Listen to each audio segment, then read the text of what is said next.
I think it's easier to think of Reconstruction as a process rather than a time period.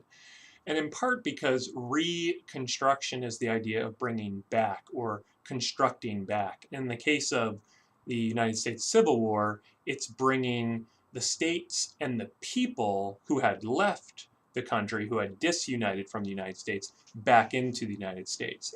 But of course, that wasn't the only construction that needed to be redone.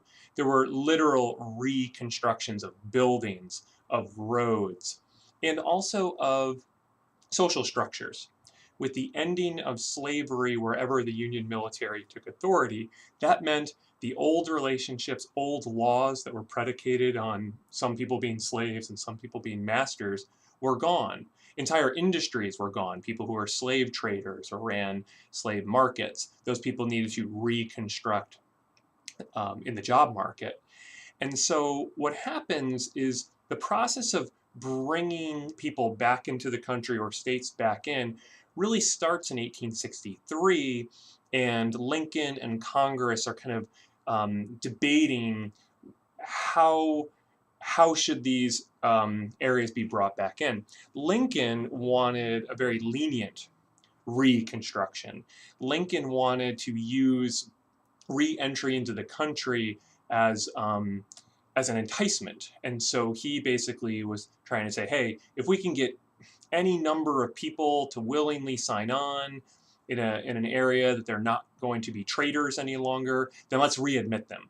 Now, what readmittance would mean is being able to send representatives to Congress, and Congress basically said, whoa, whoa, whoa, not so fast. We want to make sure these people won't just rebel again. And it was largely Republicans wanted to make sure they could institute their political vision for the country.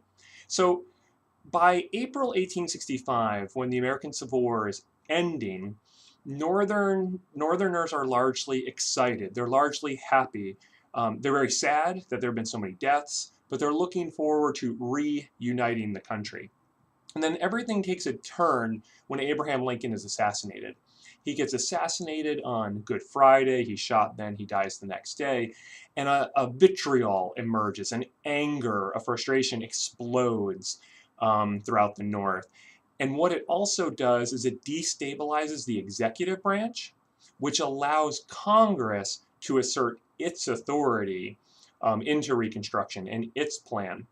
And Congress, because keeping southern states out of the country really benefits, allows Northern Republicans to have control, they're going to want stricter, sterner measures to bring back southern states.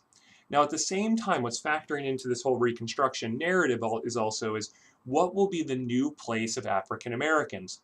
No longer slaves, what will they be? Will they be second-class citizens like African Americans were largely in the North? Northern African Americans were hampered by lots of different forms of prejudice, school segregation, sometimes just informal segregation, basically not being allowed to function or work in certain jobs. And when people are kept out of certain professions, kept out of certain avenues, what that does is it creates a cascading effect that they don't get better jobs and their children don't get better jobs. And there's kind of a snowball effect that leads to second class, third class citizenship. So will that be what it looks like? Will whites and blacks interact? Will they intermarry?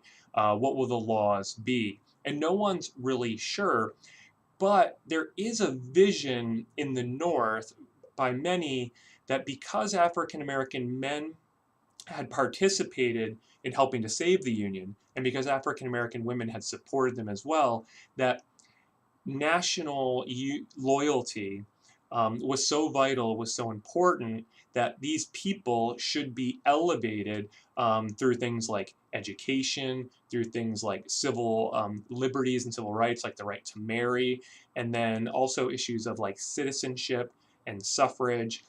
And finally, Northern Republicans desired this because of the 9 million, 10 million Southerners, 3 to 4 million of them are African American. And so if one were to give them citizenship and suffrage rights for men, that would lead to the possibility of a Republican Party in the South, which hadn't existed before 1860. So there's a lot going on in Reconstruction, a lot to happen. There's a lot in flux. What will the status of African Americans be? What will the result of being a traitor be? Will Jefferson Davis or Robert E. Lee be imprisoned? Will they be executed? Will everyone who served in the Confederate military lose their property? No one's really sure. No one's really certain what that's going to look like when Reconstruction, that process kind of begins at the end of the war and then into 1865, 1866.